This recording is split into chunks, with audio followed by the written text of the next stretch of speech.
યાર વિજય, તને શું થઈ રહ્યું છે? કઈ સમજાતું નથી યાર. પેટમાં બહુ જ વિચિત્ર ફીલ થઈ રહ્યું છે. યાર આને ભૂખ કહેવાય. આટલા દિવસથી ભૂખ કોને કહેવાય તને ખબર નહોતી. ભૂખ લાગતા પહેલા જ તારા ટેબલ પર જમવાનું આવી જતું હતું, પણ આજે તે કંઈ જ ખાધું નથી યાર.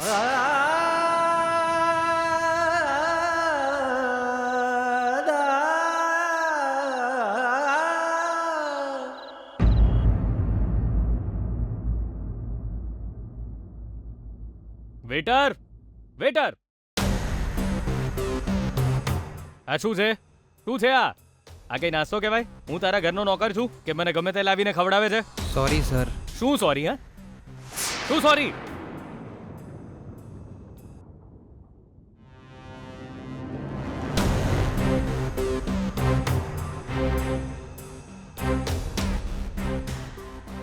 એ અહીંયા આવ બે. હા સર.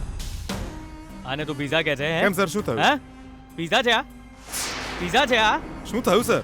ફુ. સર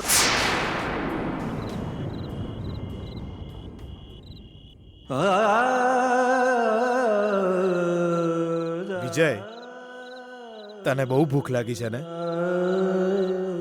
ભૂખ તો લાગે જ ને યાર. ઊભો રે, હું ફ્રાઈડ રાઈસ મંગાવી લઉં. જલ્દી લઈને આવ યાર. હા વિજય. વિલી, તું જમવાનું લઈને આવીશ તો એ વિજયના પૈસાનું કેવી રીતે કહેવાશે?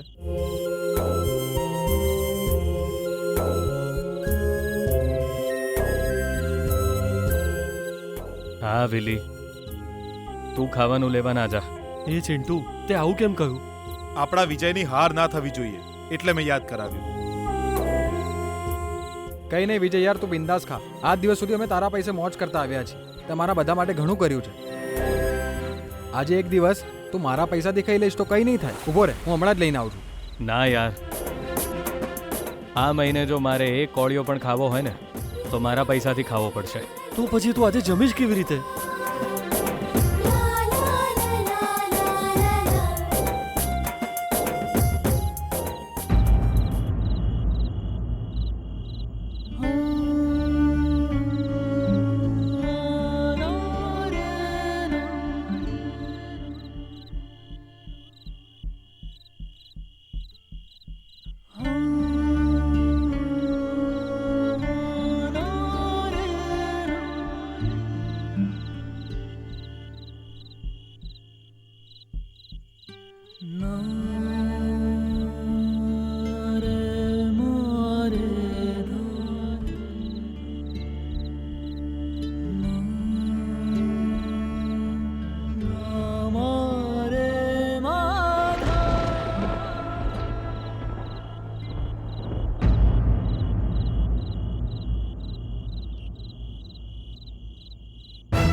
હવે જરા પેટમાં કંઈક ઠંડક થઈ. મેં જમી લીધું છે એવો ગીતાને મેસેજ કર, જલ્દી કરી દે. અરે વિજય, પાણી પીધું છે, જમ્યું ક્યાં છે તું?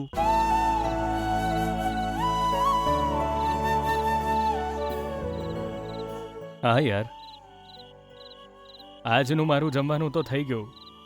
બસ હવે ગીતાને મેસેજ કર.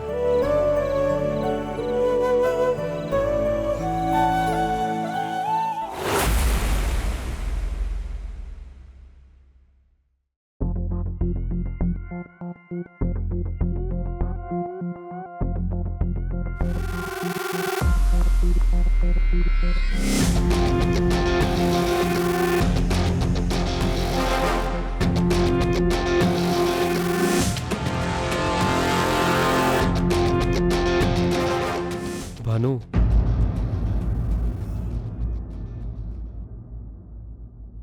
તને ખરેખર વિજય પ્રત્યે પ્રેમ છે ને ભાનુ?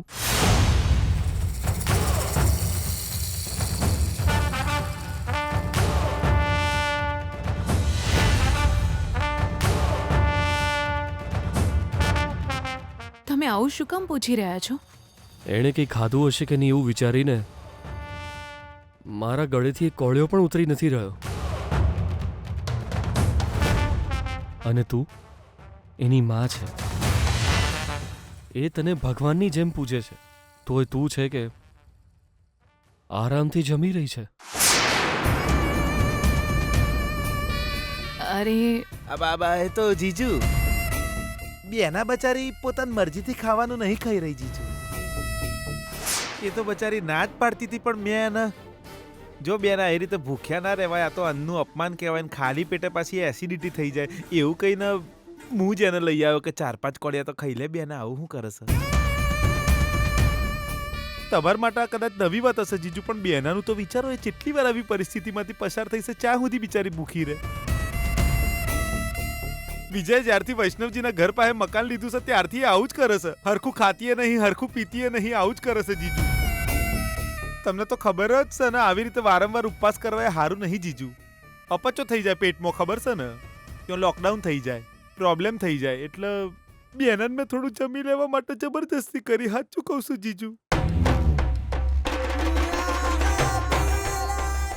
ભઈલા પ્લીઝ તું ચૂપ રહે. એ તો શું છે કે જમવાના ટાઈમે મને કોણ ફોન કરસ? મને લાગે છે વિજયનો જ હશે.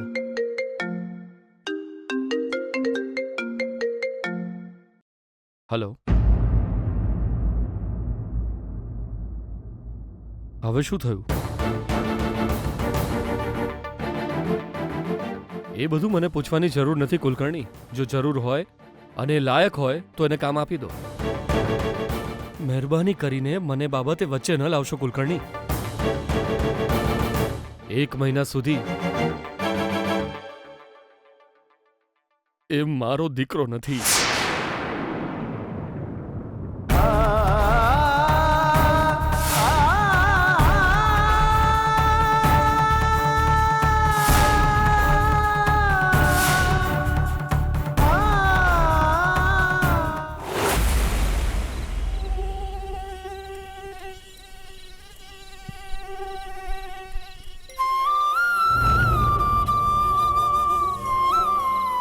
વિજય, તારો ઈરાદો બદલી નાખે યાર.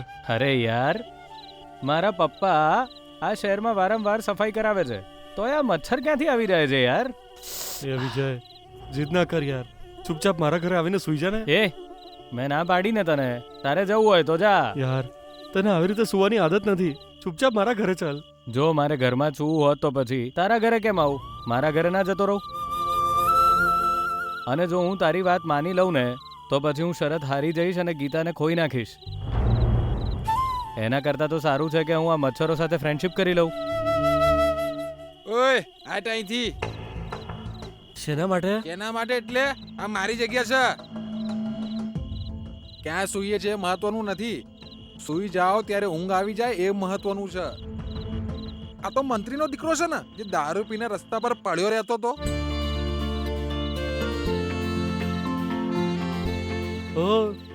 શું બોલી રહ્યો છે તું?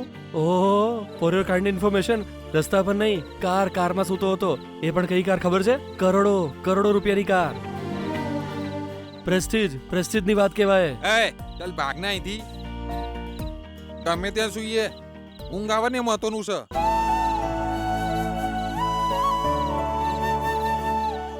અરે ઉઠના મારા બાપ. કેમ? તું આવી રીતે નહીં માને.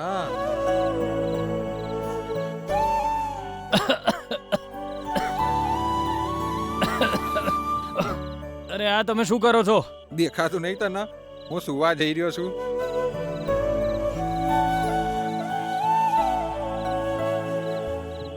ઓ આ મારી ખાસ જગ્યા છે. અહીંના બધા મચ્છર મારા પૂર્વજો છે. રાત્રે બધા ભેગા થઈને મને ગીત સંભળાવે છે. કોઈ બીજી જગ્યા જોઈ લે.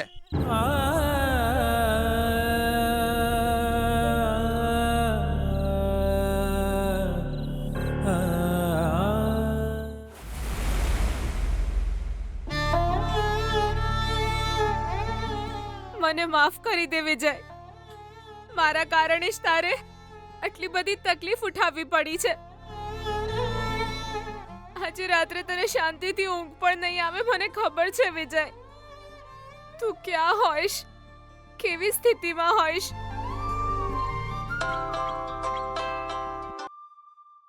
હેલો વિજય. તારી વાત વિજય સાથે નહીં, એની માં સાથે થઈ રહી છે. બહુ જ આરામથી તું તારા ઘરમાં બેઠી છે ને? રાજકુમાર જેવી જિંદગી જીવવાવાળા મારા દીકરાને તે નરક દેખાડી દીધું છે. એની આવી હાલતને કારણે અમારા બધાની શાંતિ છીનવાઈ ગઈ છે. મારા પતિનું માનવું હતું કે તું આ ઘરને સુખ શાંતિથી ભરી દઈશ, પણ તું તો આ ઘરની સુખ શાંતિ છીનવીને આ ઘરનું નામો નિશાન મિટાવી રહી છે. તારા પપ્પાએ મારા દીકરાને 1 મહિનાનો સમય ચોક્કસ આપ્યો છે, અને 1 મહિના પછી વિજય તારો થઈ જશે એવો ભ્રમ તને હશે. પણ એક વાત કાન ખોલીને સાંભળી લેજે, આ જન્મમાં વિજય તારો ક્યારેય નહીં થાય. 1 મહિનામાં 1 લાખ રૂપિયા વિજય કમાઈ જ નહીં શકે. એ કમાઈ લેશે.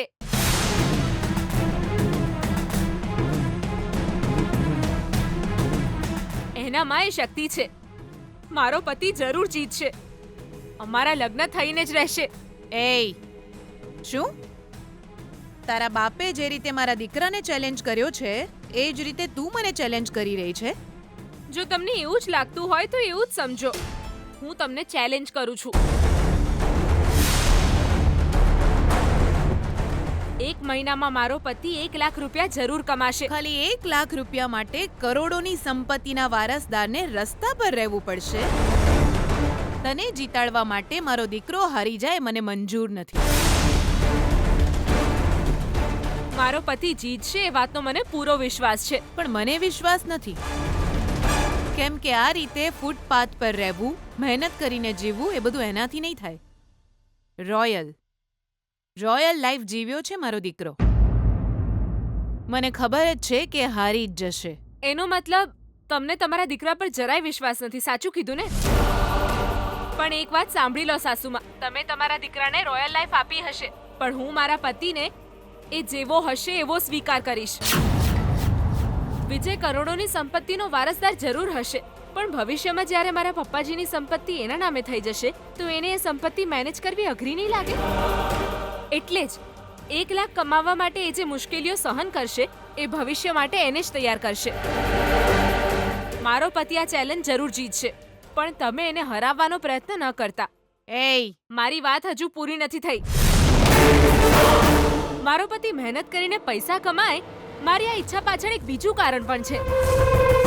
પૈસાવાળાને ફસાવીને તમે શાંતિથી જીવન જીવી રહ્યા છો. તમારી પીઠ પાછળ લોકો આવું જ કહે છે. એ જ લોકો કાલે મારા વિશે પણ આવું કહી શકે.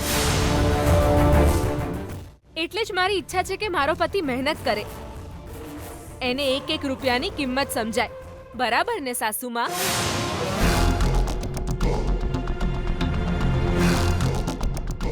પછી ખાલી લોકો નહીં, તમે પણ નહીં કહી શકો કે ગીતા તમારા પૈસા જોઈને ઘરમાં આવી છે. એક પૈસાવાળા છોકરાને ગીતાએ પ્રેમની જાળમાં ફસાયો. આવા મહેડા સંભળાવવાની તક હું તમને જરાય નહીં આપું સાસુમાં.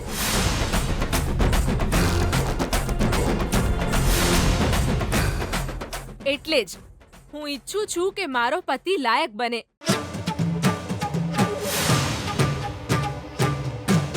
હું ફરીથી કહી રહી છું સાસુમાં, મારો પતિ 1 મહિનામાં 1 લાખ રૂપિયા જરૂર કમાશે. Good night.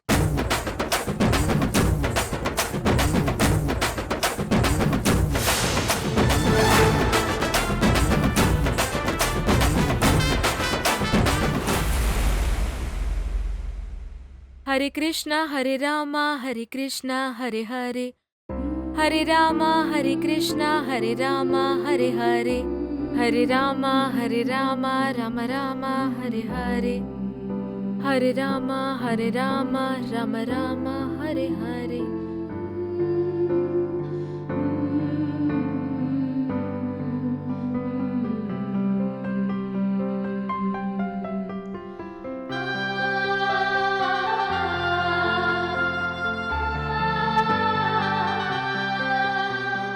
હરે કૃષ્ણ કૃષ્ણ કૃષ્ણ હરે હરે.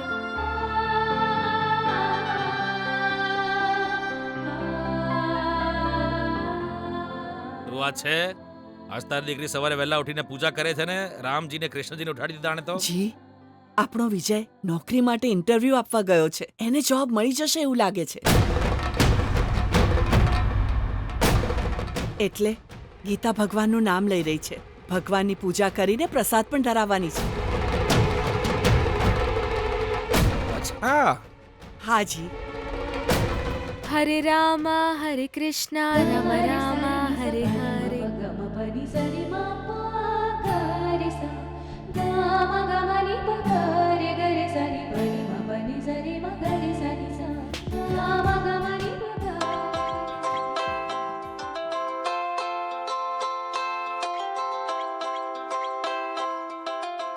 જુઓ, એનો જ ફોન આવ્યો હશે.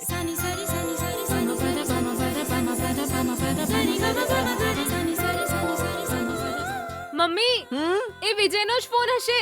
ઉપાડી લે મમ્મી. ઠીક છે. એ,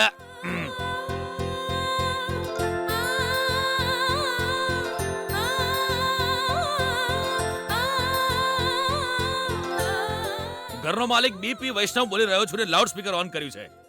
મારા ઘરના બધા સાંભળી રહ્યા છે. જે બોલવું હોય તે બોલી શકો છો.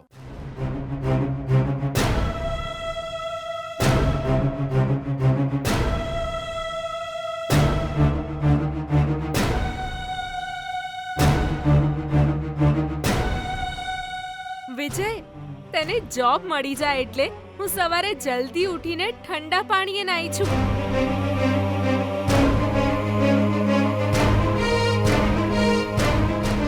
પૂજા કરીને મેં પ્રસાદ પણ ધરાવ્યો છે. તને જોબ મળી ગઈ ને વિજય? ઉભો રહે 1 મિનિટ. પહેલા હું પપ્પાને પ્રસાદ આપી દઉં.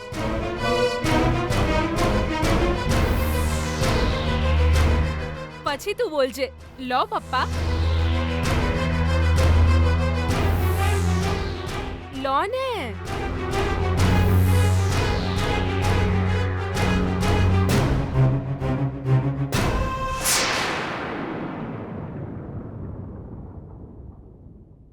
ના ગીતા,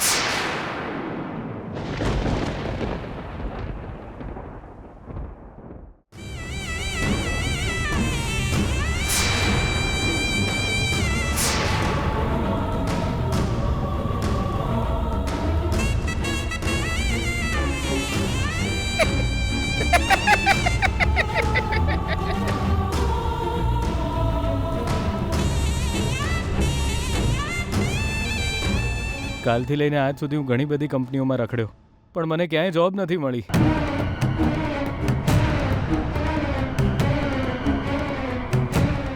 પણ તું ગભરાઈશ નહીં હા ગીતા. મારો પહેલો પ્રયત્ન નિષ્ફળ જરૂર છે, પણ હજુ ઘણો સમય છે. આપણે જીતી જઈશું.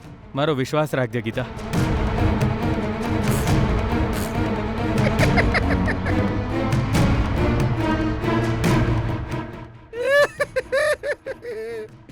અરે, એ પેલી કાચબા અને સસલાની વાર્તા સાંભળી છે?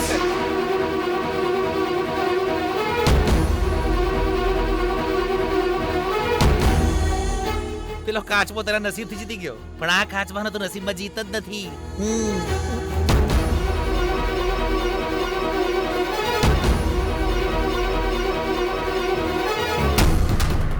અરે વિચારી ગીતા, નકામી કેટલી બધી મહેનત કરી નહીં તે સવારે સવારે. હા, આ પકડ બેટા. તો કેવો પ્રસાદ બનાવ્યો છે, લાય જરા જોઉં તો. અરે શું શું નાખી છે આમાં તો? ઘી, ખાંડ, કેળા, મધ. આ બધું પેલા માટે થોડું હોય. આ તો ભગવાન કહે છે કે આ બીપી વૈષ્ણવ જેવા મહેનતુ માણસ માટે જ બનાવી છે. આ લાય જરા ચાખું.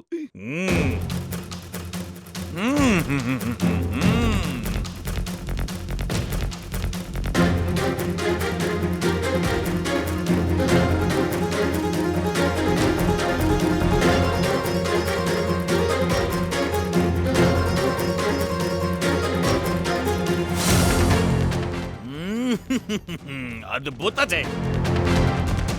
અને આમ પણ હોશિયાર વડીલોની સામે બાળકો હંમેશા હારી જ જાય છે. આ છે બાબાજીનું આજનું પરમ જ્ઞાન.